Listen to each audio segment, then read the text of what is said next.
Israel ने बैनुल अक़वामी कानून की एक और हद पामाल कर दी। शाम में ईरानी सिफारत खाने की इमारत पर जंगी जहाज़ों से हमला कर दिया। हमले में 8 अफराद जाँ बहक हो गए। ईरान की पासदारान इनकलाब के अल कुद्स ब्रिगेड के कमांडर मोहम्मद रजा ज़ाहिदी भी जाँ बहक होने वालों में शामिल। ईरानी सिफारत खाने की इमारत मुकम्मल तौर पर तबाह हो गई। शाम में ईरानी सफ़ीर हमले में महफूज रहे। ईरान का सख्त रद्द अमल देने का ऐलान।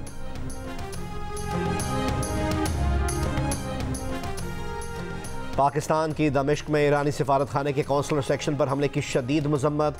तर्जुमान दफ्तर खारजा ने कहा कि वियना कन्वेंशन के तहत सिफारतकारों और सिफारती सहूलियात के खिलाफ हमले गैर कानूनी हैं।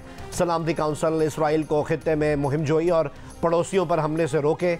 इसराइली फ़ौज का गैर जिम्मेदाराना अमल अदम इस्तेहकाम के शिकार खित्ते में कशीदगी में इजाफे का सबब बनेगा। इसराइली हमला शाम की खुदमुख्तारी की नाकाबिल कबूल खिलाफ वर्जी है। हमला बैनुल अक़वामी क़वानीन और अक़वाम मुत्तहिदा के चार्टर की भी खिलाफ वर्जी है। इस्लामाबाद हाई कोर्ट के 6 जजेस के खुफिया इदारों पर मुदाखलत का इल्ज़ाम का सुप्रीम कोर्ट ने आज खुद नोटिस ले लिया। चीफ जस्टिस ऑफ पाकिस्तान की सरबराही में 7 रुकनी बेंच बुध को समाअत करेगा। बेंच में justice Mansoor Ali Shah, justice Yahya Afridi, justice Athar Minallah, justice Musarrat Hilali, justice Jamal Mandokhel और जस्टिस नईम अख्तर अफगान शामिल हैं। जस्टिस जिलानी को कमीशन का सरबराह बनाने से पहले उनसे रजामंदी हासिल कर ली थी।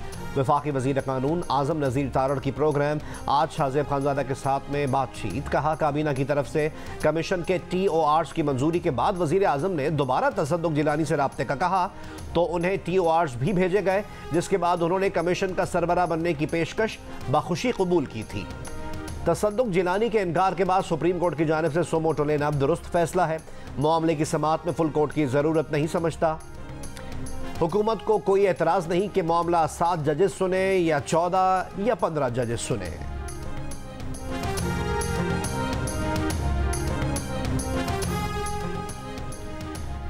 PTI के सीनियर रहनुमा हामिद खान ने कहा कि 6 जजेस के खत के मामले पर सुप्रीम कोर्ट का फुल कोर्ट बनाया जाए।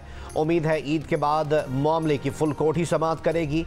ये मामला पार्टियों के दरमियान गया तो मुतनाज़ हो जाएगा।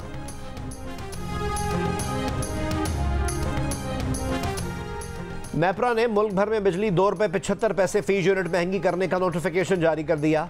बिजली रवा माली साल की दूसरी सहमाही एडजस्टमेंट के मद में महंगी की गई। सार्फिन से इजाफी वसूलियाँ अप्रैल, मई और जून में की जाएंगी।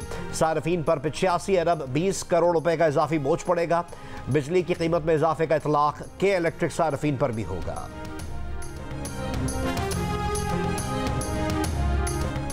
रमज़ान के दौरान अशिया ज़रूरिया की कीमतों में नुमाया इजाफा। मार्च में महंगाई में 1.7% इजाफा रिकॉर्ड। वफाकी अदारा शुमारियात के मुताबिक फल 22%, सब्जियाँ 13%, गोश्त 4%, दाल मूंग 2% महंगी हुई। मशरूबात, तैयार खुराक, चीनी, मसाले और बेसन की कीमतों में भी इजाफा हुआ। टमाटर 52%, प्याज 28%, आलू 24% तक महंगे हुए। गुज़िश्ता माह बिजली 5.11%, टेलर फीस 3.13% और गारमेंट्स 2.2% महंगे हुए। कराची में डकैत ने एक और जान ले ली। गुलशन मेहमान में बैंक से रकम निकलवा कर जाने वालों पर नामालूम अफराद की फायरिंग, एक शख्स जाँ बहक, एक जख्मी। कराची में माह रमज़ान में डाकुओं की फायरिंग से जाँ बहक अफराद की तादाद 11 हो गई। जनवरी के आगाज़ से अब तक कराची में 50 बेगुनाह शहरी जान से जा चुके हैं। 2023 में इसी अरसे में जनवरी से मार्च तक 35 अफराद कत्ल किए गए थे। गुलिस्तान जौहर में शहरी की फायरिंग से डाकू जख्मी।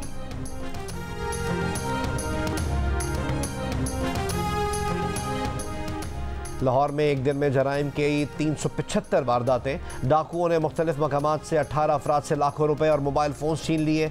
19 शहरी मोबाइल फ़ोन से महरूम। मुख्तलिफ इलाकों से 13 घरों में चोरी की वारदातें हुई। रवा साल अब तक मोटरसाइकिल और गाड़ी चोरी या छीनने की तकरीबन 5,500 वारदातें रिपोर्ट हुई हैं। 2023 के पहले 3 माह में मोटरसाइकिल और गाड़ी चोरी या छीनने की 6,435 वारदातें हुई थी। पेशावर के इलाके मिथरा में अहलकार के घर पर दस्ती बम हमला, घर को नुकसान पहुंचा। चंद रोज पहले अफगानिस्तान से नामालूम अफराद ने खुद को TTP का नुमाइंदा जाहिर करके अहलकार से 3 करोड़ रुपए भत्ते का मुतालबा किया था। दस्ती बम हमले में खुशकिस्मती से कोई जान। वफाकी वज़ीर ख़जाना मोहम्मद औरंगज़ेब से आलमी बैंक के कंट्री डायरेक्टर और IFC के कंट्री मैनेजर की मुलाकात।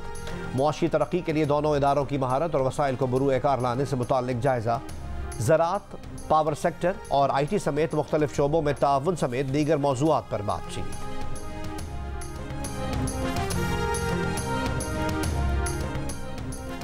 रावलपिंडी के इलाके गोजर खान में GT रोड पर वाक़ चर्च में आग लगने से चर्च का बेशतर हिस्सा, सामान और किताबें जल गईं। मसीही बरादरी का मुजाहरा। थाना गोजर खान में मुकदमा इंदराज के लिए दरख्वास्त दी कि आग जानबूझकर लगाई गई, मुल्ज़िमान को गिरफ्तार किया जाए। गोजर खान पुलिस के मुताबिक आग लगने की वजह शॉर्ट सर्किट या किसी की शरारत हो सकती है। तहकीकात जारी है।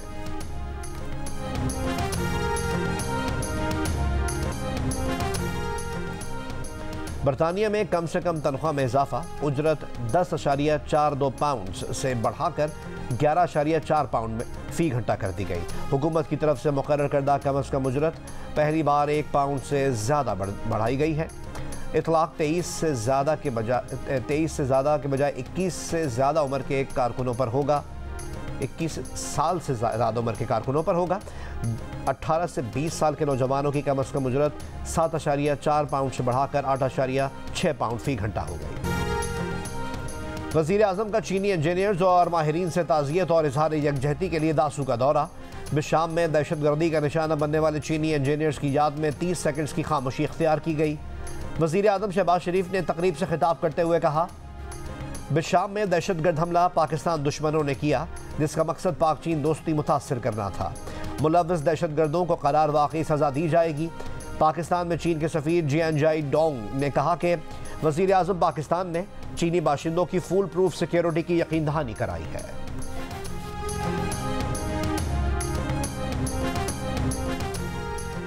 बाकी असम्बलियों की तरह खैबर पख्तूनख्वा असम्बली में आज सेनेट इलेक्शन होगा या नहीं।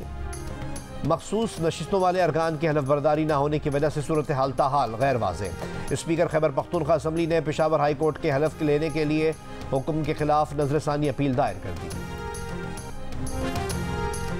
और चेयरमैन PCB मोहसिन नकवी की कौमी टीम से फिजिकल ट्रेनिंग सेंटर काकूल में मुलाकात।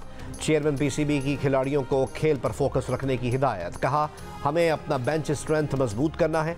टीम में किसी किस्म की ग्रुपबंदी नहीं होनी चाहिए, सबको एक टीम होकर खेलना होगा। चेयरमैन PCB ने मुलाकात में क्रिकेटर्स को गैर मुल्की कोचेस के बारे में भी आगाह किया। कहा, अगले 2-4 रोज़ में बाकायदा तौर पर ऐलान कर दिया जाएगा। कौमी टीम से मुंसलिक तमाम फैसले मेरिट पर होंगे, किसी की डिक्टेशन नहीं ली जाएगी। बाबर आजम को कप्तान मुकर्रर करने का फैसला सिलेक्शन कमेटी की एडवाइस पर किया। सिलेक्शन कमेटी के काम में किसी को मुदाखलत का इख्तियार नहीं होगा। गारंटी देता हूं, जो परफॉर्मेंस देगा टीम में जरूर खेलेगा।